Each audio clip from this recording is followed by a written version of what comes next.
Practical example ना होने की वजह से हम अपने आप को हालात पे छोड़ देते हैं कि अब हालात कहीं भी ले जाएं। ग्रेजुएट होकर हम चाहे मिल में काम करें या हम गल्फ़ में चले जाएं कमाने।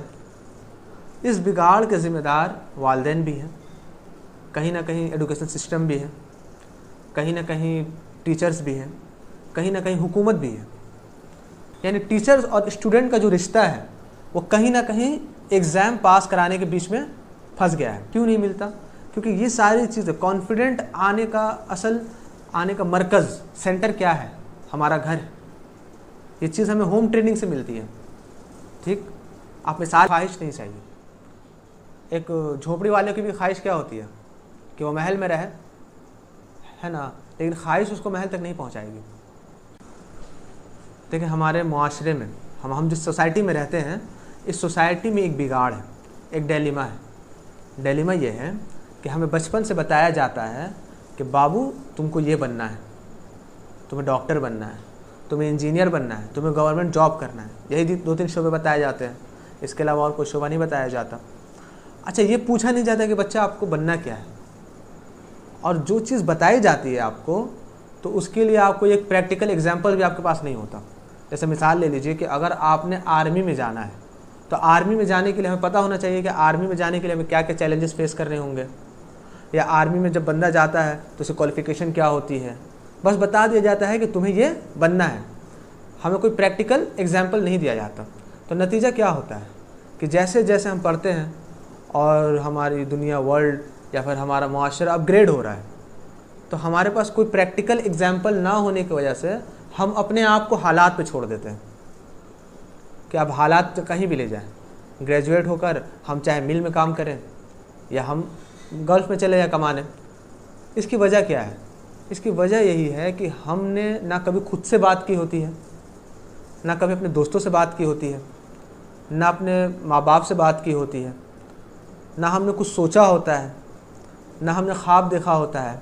और अगर मान लीजिए किसी ने कुछ सोचा है या कुछ ख्वाब देखा है, तो उसका प्रैक्टिकल एग्जाम्पल हमारे पास नहीं होता है।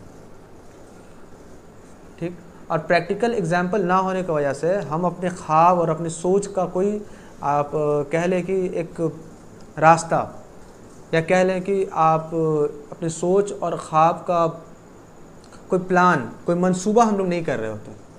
और फिर आगे चलकर फ्यूचर में हमारे साथ, और मोस्टली मुस्लिम नौजवानों के साथ, हमारी उम्मत का यह सबसे ज़्यादा बिगाड़ हमारी उम्मत में ही है। मोस्टली ये होता है कि हम दरिया जिस तरह चीज़ों को बहा कर ले जाए, हम अपने आप को बहा कर छोड़ देते हैं दरिया के भरोसे पर कि हालात हमें कहीं भी लेकर चले जाएं, कोई मसला नहीं है। अच्छा, ये जो सारी चीज़ें हैं, ये जो बिगाड़ है, इस बिगाड़ के ज़िम्मेदार या कसूरवार सिर्फ हम लोग नहीं हैं, स्टूडेंट्स नहीं हैं। इस बिगाड़ के ज़िम्मेदार वालिदैन भी हैं, कहीं ना कहीं एजुकेशन सिस्टम भी है, कहीं ना कहीं टीचर्स भी हैं, कहीं ना कहीं हुकूमत भी है। आप एक मिसाल ले लीजिए टीचर्स पर, कि टीचर्स और स्टूडेंट का एक रिश्ता होता है, सीखने का रिश्ता होता है, तरबियत का एक रिश्ता होता है। लेकिन अभी हमारे यहाँ टीचर्स का एक ही मोटिव है, एक ही ऑब्जेक्ट है, वो क्या है कि बच्चों को ज़्यादा से ज़्यादा पास किया जाए, ज़्यादा से ज़्यादा मार्क्स दिया जाए। और बच्चों से भी आप पूछें कि आपका फेवरेट टीचर कौन है, तो वो कहेगा फला बंदा है। और क्यों है? तो मुझे ज़्यादा नंबर देते हैं। ऐसा है ऐसा। यानी टीचर्स और स्टूडेंट का जो रिश्ता है वो कहीं ना कहीं एग्ज़ाम पास कराने के बीच में फंस गया है। टीचर को क्या चाहिए? एग्ज़ाम, टीचर चाहता है कि हम बच्चों को एग्ज़ाम पास कराने का तरीक़ाकार दे दें, और बच्चे क्या चाह रहा? बच्चा भी यही चाह रहा कि टीचर मुझे एग्ज़ाम पास कराने का तरीक़ाकार दे दें। यानी एग्ज़ाम पास करने के बाद एक बच्चे की जो पर्सनैलिटी बनकर सामने आनी चाहिए थी, वो पर्सनैलिटी नज़र नहीं आती है स्टूडेंट्स में। 10th और 12th के बच्चों को आप देखें, उनके अंदर सबसे बड़ा मसला लैक ऑफ कॉन्फिडेंट का है। वो अपनी बात बोल नहीं पाते, वो अपनी बात रख नहीं पाते। यानी नंबर तो बहुत लाते हैं, लेकिन हमारा मुआशरा, ये दुनिया चाहती क्या है? हमारी दुनिया जो है आज ये चाहती है कि बंदा कॉन्फिडेंट हो, बंदा आउटस्पोकन हो, बंदा बात करने का सलीका जानता हो, बंदे के अंदर कुछ ऐसी चीज़ बना कर रखने की कैपेसिटी हो कि वो बोले कि मैं इतना पढ़ा लिखा हूँ और ये इसका रिज़ल्ट है। दुनिया तो ये चाहती है। लेकिन हमारा क्या स्कूल, हमारे टीचर्स क्या ये चीज़ देते हैं? नहीं देते। क्यों नहीं मिलता? क्योंकि ये सारी चीज़ें, कॉन्फिडेंट आने का असल आने का मरकज़, सेंटर क्या है? हमारा घर। ये चीज़ हमें होम ट्रेनिंग से मिलती है। ठीक, आप मिसाल ले लीजिए, जैसे अभी मैंने सिस्टर्स की क्लासेस ली, उसमें मैंने एक मिसाल पेश की कि सुल्तान मोहम्मद बिन फ़ातिह, आप लोग जानते हैं उनको। ठीक, सुल्तान मोहम्मद बिन फ़ातिह की अम्मी जो थी, उनको जब वो 3 साल की उम्र में थे, सोचे 3 साल, उस छोटी उम्र में सुल्तान मोहम्मद बिन फ़ातिह की अम्मी उनको उंगली पकड़ कर ले जाती समुंदर किनारे, और समुंदर किनारे रोज़ ले जाकर कहती थी कि बेटा वो जगह देख रहे हो? वो कहते थे हाँ अम्मी। पता है कौन सी जगह है? वो कहते थे कौन सी जगह अम्मी? बोले देखो वो कुस्तुनतुनिया है। और हमारे नबी ने फरमाया कि एक वक्त आएगा कि एक अमीर होगा, और क्या ही वो अमीर होगा और क्या ही वो लश्कर होगा जो कुस्तुनतुनिया को फ़तह करेगा, रोमन एम्पायर को ख़त्म करेगा, और मेरा बेटा वो अमीर तुम ही हो। 3 साल की उम्र में कॉन्फिडेंट कौन दे रहा? माँ दे रही है बच्चे को। सुल्तान मोहम्मद बिन फ़ातिह कहते हैं कि जब मैं 10 साल का हुआ और मैं अपने उस्ताद के यहाँ पढ़ने गया, तो उस्ताद ने अहमद शरीफ मुस्तनद अहमद किताब खोली और ये हदीस मुझे पढ़ कर सुनाई। मेरी अम्मी ने जो मेरे अंदर जो बीज रखा था, मैंने जब ये हदीस सुनी, वो बीज एक दरख्त की शक्ल अख्तियार कर ली और मुझ में जज्बा पैदा हुआ कि नहीं, मैं ही फ़तह करूँगा। फिर वो 18 साल की उम्र में खलीफा बनते हैं और 22 साल की उम्र में कुस्तुनतुनिया फ़तह कर लेते हैं। तो कॉन्फिडेंट आता कहाँ से? होम ट्रेनिंग से आती है। कॉन्फिडेंट आता कहाँ है? स्कूल, क्लासरूम ट्रेनिंग से आती है। और आज हमारा एजुकेशन सिस्टम, हमारे टीचर्स या आप कह लें हमारे पेरेंट्स, ये कॉन्फिडेंट हमें दे नहीं रहे, है ना? हकीकत है। अच्छा, हमारे यहाँ पर एक रिवाज ये है कि हमारे यहाँ 20, 22, 23 साल के बच्चे होते हैं, 30 साल के बच्चे होते हैं। जब बच्चा आप कह लें 12-13 साल का हो जाता है, 8-9 में पढ़ रहा, उसको आप कुछ जिम्मेदारी दे तो घर वाले कहते हैं अभी तो मेरा बच्चा है, ये तो बच्चा है, तुमको सोचना चाहिए। हालांकि ऐसी बात नहीं है। आप उसको बच्चा कहकर आप कह लें कि उस बीज को आप ख़त्म कर रहे हैं जिसके अंदर तनावर दरख्त बनने की सलाहियत थी। ठीक। अच्छा, बीज जो है, बीज क्या है? आपकी बड़ी सोच, अगर आप बड़ा सोचते हैं तो वो आप एक बीज होता है, और बीज के इर्द गिर्द, यानी बड़ी सोच के इर्द गिर्द, जैसे आप कह लीजिए कि न्यूक्लियस होता है, न्यूक्लियस के इर्द गिर्द एनर्जी ऑर्बिट घूम रहे होते हैं, इलेक्ट्रॉन। ठीक है, तो बड़ी सोच के गिर्द जो ऑर्बिट घूमता है वो किस चीज़ का ऑर्बिट होता है? वो होता है तड़प, जज्बा, ख्वाहिश का नहीं होता। अगर आपने कोई चीज़ बड़ा सोचा है, जैसे आपने कोई टारगेट लिया है कि मुझे इस मंजिल पे पहुंचना है, तो इस मंजिल तक जो चीज़ पहुंचाएगी वो आपको तड़प पहुंचाएगी। कि आपको जो चीज़ आपके टारगेट को अचीव करने के लिए चाहिए वो तड़प चाहिए, वो ख्वाहिश नहीं चाहिए। एक झोपड़ी वाले की भी ख्वाहिश क्या होती है कि वो महल में रहे, है ना, लेकिन ख्वाहिश उसको महल तक नहीं पहुंचाएगी, तड़प पहुंचाएगी, जज्बा पहुंचाएगी। आप लोग पढ़ रहे हैं माशाल्लाह, तो ज़िंदगी में बड़ी सोच ज़रूर रखें। इस्लाम इस पे उभारता है। आपको पता है कि दुनिया में इंसान की तारीख कितनी पुरानी है? इंसान की तारीख 3 से 4 लाख पुरानी हो गई है। हाँ, 3 से 4 लाख साल पुरानी हो गई है। और ज़मीन की तारीख कितनी पुरानी है?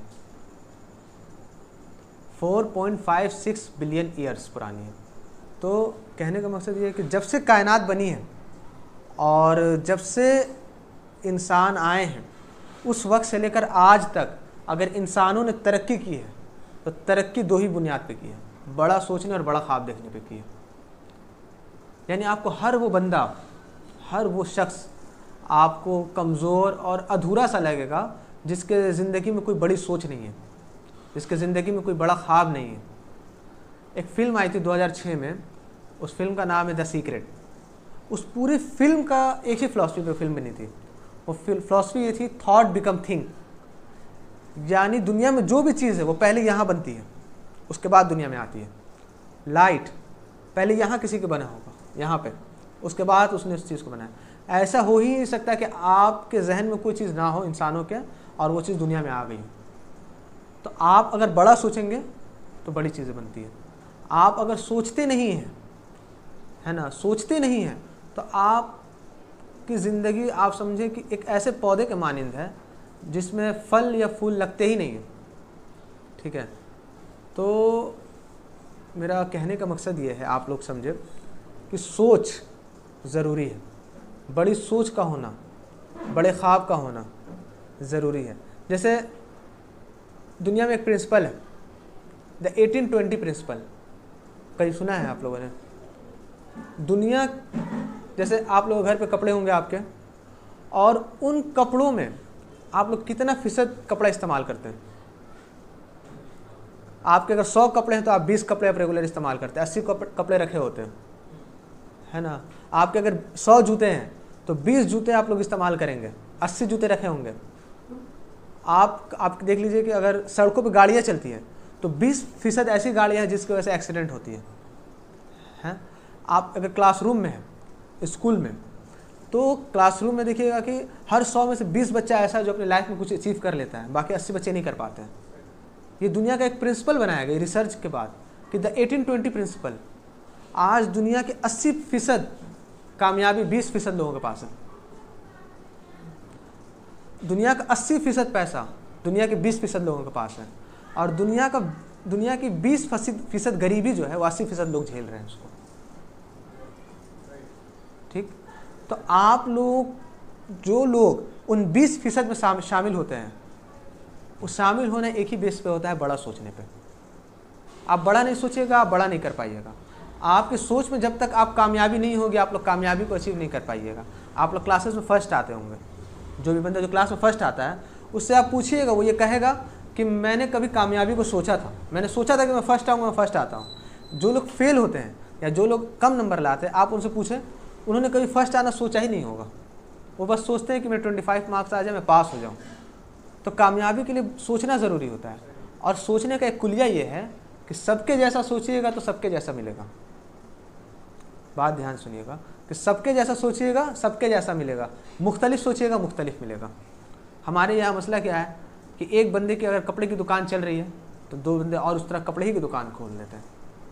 एक बंदा ये काम कर रहा, अरे इसने तरक्की कर ली, चलो यही काम करते हैं। भेड़ चाल वाला हिसाब हमारे मुस्लिम माशरे में खास कर है। ऐसा नहीं होना चाहिए। जब तक आप मुख्तलिफ नहीं सोचिएगा, आप मुख्तलिफ अचीव नहीं कर पाइएगा। आप हमारे बड़ों में देखें, सबसे पहले इलाके सोसाइटी में आप नज़र दौड़ाएं, आपको एक चीज़ समझ में आएगी कि जो लोग मुख्तलिफ हैं, जिनको हम लोग एग्जाम्पल के तौर पर इस्तेमाल करते हैं, उन्होंने कोई मुख्तलिफ सोचा होगा। जैसे बहुत सारे बेशतर जो लोग गवर्नमेंट जॉब्स की तैयारी करते हैं, मैंने देखा है, उनका सोचना ये है कि मुझे कोई भी गवर्नमेंट जॉब मिल जाए, बस मुझे जॉब चाहिए।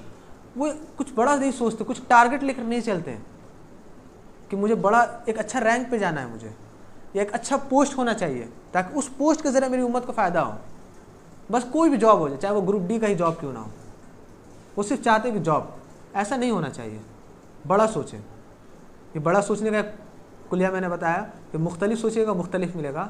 अच्छा, बड़ा ख्वाब देखने का भी एक कुलिया लिख लीजिएगा। बड़ा ख्वाब देखने का कुलिया ये है कि अल्लाह की ज़ात को देखकर ख्वाब देखें, अपनी औकात को देखकर ख्वाब ना देखें। यानी हमारी तो औकात कुछ नहीं है, और जब हम अपनी औकात को देखकर ख्वाब देखते हैं तो हमारा ख्वाब ही कुछ नहीं होगा। लेकिन जब हम देखते हैं कि अल्लाह बहुत बड़ा है, यानी अल्लाह मुझे भी रिस्क दे रहा, अल्लाह की रज़ाकियत पे ईमान, अल्लाह मुझे भी रिस्क दे रहा, मेरे दादाओं को भी रिस्क देता था, परदादा को भी रिस्क देता था, और मेरे परपोतों को भी रिस्क देगा।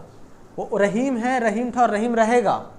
जब बंदा ये सोचता है तो बड़ा ख्वाब देख लेता है, कुछ बड़ा करने की जिद्दोजहद करता है, कुछ बड़ा सोचता है। और बड़ा ख्वाब इंसान दूसरा कुलिया ये है कि जब इंसान ये रियलाइज़ कर लेता है कि ज़िंदगी एक बार मिली है, मुझे एक बार ज़िंदगी में आना है, ज़िंदगी दोबारा नहीं मिलेगी, तब इंसान बड़ा ख्वाब देखता है। मैं हमेशा इसको आप कह लें कि क्रिकेट से मुशाबे देता हूँ कि आप सोचिए कि आपको एक बॉल मिले, आपको क्रिकेट में एक बॉल खेलनी है, आप अपना पूरा एफर्ट इस बात पे डालेंगे कि वो एक बॉल छक्का हो, है ना। चाहे कैसे भी सोचेंगे कि मुझे एक बॉल जो मिल रही है, मुझे इस पर क्या मारना है, छक्का ही मारना है, लगे ना लगे, कोशिश पूरी यही होती है कि छक्का मारा जाए। अब सुने अल्लाह ताला क्या कहते हैं कि आपकी नीयत थी छक्का मारने को, हम आपको सवाब देंगे, लगे ना लगे, आपकी नीयत थी, सवाब देंगे। बड़ा सोचना है, बड़ा ख्वाब देखना है, और ये बड़ा ख्वाब हमें अल्लाह के रसूल सिखाते हैं। खालिद बिन वलीद क्या कहते हैं, जब खालिद बिन वलीद रोमन अंपायर के किला के सामने खड़े हुए तो रोने लगे और बोले कि एक वक्त था कि अल्लाह के रसूल आते थे और कहते थे कि तुम लोग इस्लाम में दाखिल हो जाओ, रोम और फारिस को फतह करोगे। ये क्या है, बड़ा ख्वाब था। अरब सोचते थे रोम फारिस इतना बड़ा सल्तनत और हमें तो कोई पूछता भी नहीं है, हम लोग कैसे फतह करेंगे। ये चीज़ अल्लाह के रसूल ने सिखाई। और जब ईमान वाले हुए, सहाबा कराम कहते हैं कि आज हम अपनी आंखों से देखते हैं खालिद बिन वलीद, और उन मजाक उड़ाने वाले में मैं भी था, और आज मैं देखता हूँ कि इस्लाम की ऐसी दौलत मुझे मिली और मैं आज इनके सामने खड़ा हूँ, इनसे आंखों में आंखें डालकर बात कर रहा हूँ, उनसे आज मैं मुकाबला करूँगा, ये इस्लाम की वजह से।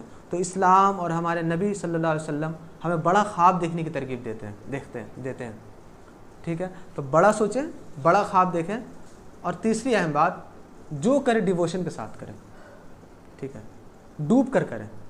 अगर मैं अपनी बात करूं तो मैं कोई मेडल लेने वाला स्टूडेंट नहीं रहा, कोई अच्छा स्टूडेंट मैं नहीं था, लेकिन हाँ ये चीज़ है मेरे अंदर अल्लाह का फजल से कि मैं जो करता हूँ डूब कर करता हूँ, फुल डिवोशन के साथ करता हूँ, दिल के साथ करता हूँ, दिल से, ईमानदारी के साथ। क्योंकि मेरे उस्ताद कहते हैं कि काम बददिली से नहीं होता, गुनाह हो जाता है। यानी आप पढ़ाई कर रहे हो और बददिली से कर रहे हैं तो वो काम नहीं होगा, वो गुनाह हो जाएगा। या तो काम होता है या तो काम नहीं होता। तो आप बड़ा सोचें। ठीक है, मैंने कभी कभी सोचा था कि जब एक वक्त आएगा कि मैं लोगों के सामने बात करूंगा, मुखातिब होऊंगा, स्टेज करूंगा और लोग मेरे लिए तालियां बजाएंगे। और जब ये ख्वाब पूरा हुआ तो आप यकीन नहीं करेंगे, जब मैं अल्हम्दुलिल्लाह कहता हूँ तो किस जज्बे के साथ कि अल्लाह तेरा शुक्र है, तूने मुझे ये दिन दिखाया। या जो भी आपके सीनियर्स हैं जो अच्छे पोस्ट्स पे हैं, आप उनसे पूछे कि उन्होंने कभी सोचा होगा, और आज वो उनसे पूछे कि आपको क्या ऐसा लगता है, वो कहेंगे अल्हम्दुलिल्लाह, अल्लाह का फजल है। ठीक, तो आप हमेशा याद रखें, बड़ा सोचें, बड़ा ख्वाब देखें, जो भी काम करें डिवोशन के साथ करें, और तवक्कल किस पे रखना है? अल्लाह पे रखना है। क्यों? अगर आपके अंदर तवक्कुल नहीं है, यकीन नहीं है, आप काम पूरा नहीं कर सकते। आप बड़ा सोच तो ज़रूर सकते हैं, लेकिन आगे चलकर अगर आपने कोई चीज़ अचीव कर लिया, अल्लाह पे तवक्कल ना हो तो वो घमंड पैदा कर देता है दिल में। तवक्कल कहता है कि तवक्कल कहते हैं किसको? इसको समझे कि जब असबाब हो और तवक्कल करना हो तो ये ज़्यादा आसान है, लेकिन जब असबाब ही नहीं है कुछ और फिर तवक्कल करना, ये बड़ी बात होती है। मुस्लिम मुआशरे का यही हाल है, हमसे कहीं ना कहीं असबाब छीने जा रहे हैं। जो दुश्मनान हैं हमारे, जो आलमी लेवल पर हमारे ऊपर साजिशें हो रही हैं, वो क्या कर रहा? वो हमें मार नहीं रहा, वो हमसे असबाब छीन रहे हैं। ठीक है, और जब हमसे असबाब छीन रहे हैं तो हमारा तो ईमान है, हमारा तो तवक्कल है कि असबाबों का पैदा करने वाला मेरा रब है। तवक्कल किस पे करना है? अल्लाह पे करना है। तो जब हम अल्लाह पे तवक्कल करते हुए अपनी मंजिल बनाते हैं और उस मंजिल को तय करने के लिए सफ़र करते हैं, ये सफ़र हमें बहुत कुछ सिखाता है। 20% लोगों में भी शामिल हो सकता है। अच्छा सवाल है। देखिए,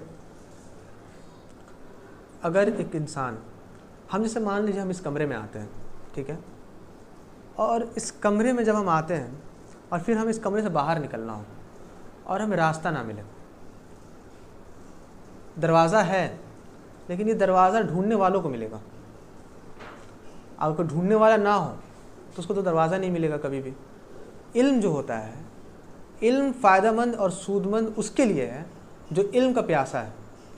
एक ऐसा बच्चा जो फाइनेंशियल उसकी अच्छी नहीं है, कंडीशंस अच्छी नहीं है, वो काम के लिए लग गया, लेकिन अगर उसका एक ख्वाब है, अगर उसने कभी कुछ बड़ा ख्वाब देखा था या उसके लिए वो उस काम करने के बावजूद अपने ख्वाब को अचीव करने की पूरी कोशिश करेगा।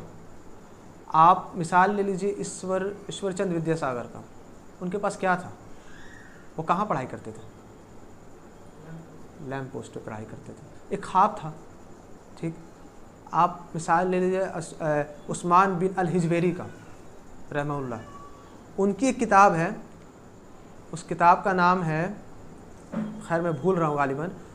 वो इतनी गुर्बत उनका हाल था, इतनी मुफलसी का हाल था, उस मुफलसी के हाल में वो मक्का में पढ़ाई करते हैं, जमजम के पानी को पीकर वो गुजारा करते हैं और घर से कह कर निकलते हैं कि अम्मी हम इल्म सीखने जा रहे हैं।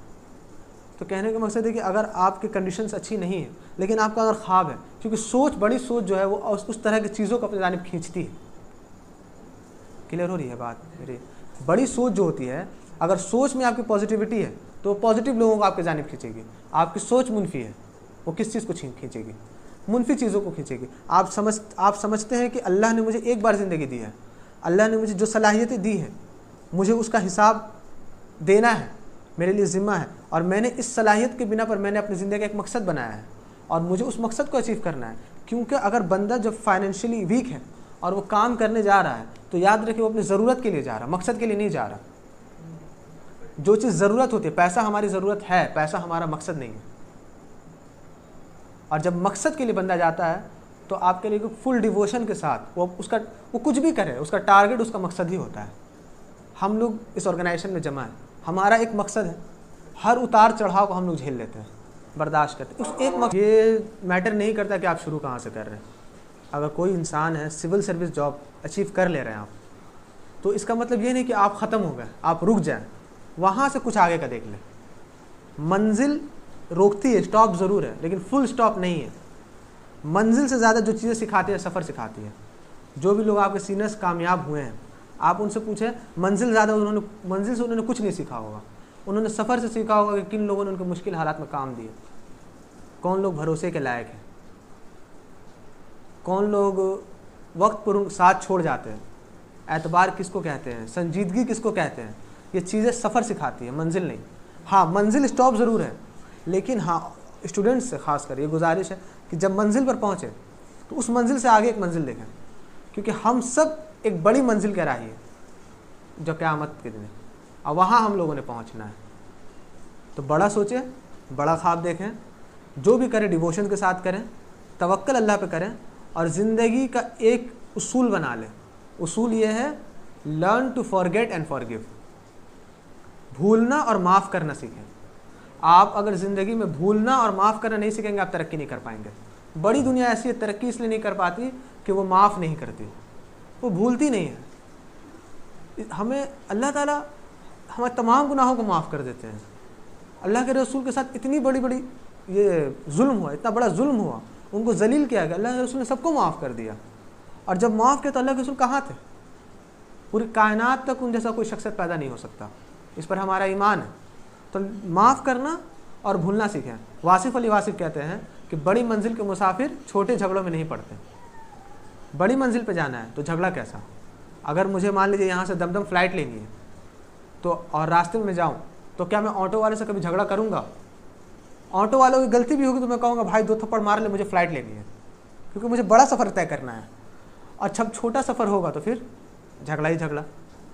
तो माफ़ करना और भूलना सीखें, अपने माजी को भूलें। माजी की बहुत सारी यादें हैं जो हमारे फ्यूचर को बर्बाद कर देती हैं, उस माजी को भूलें, ठीक है।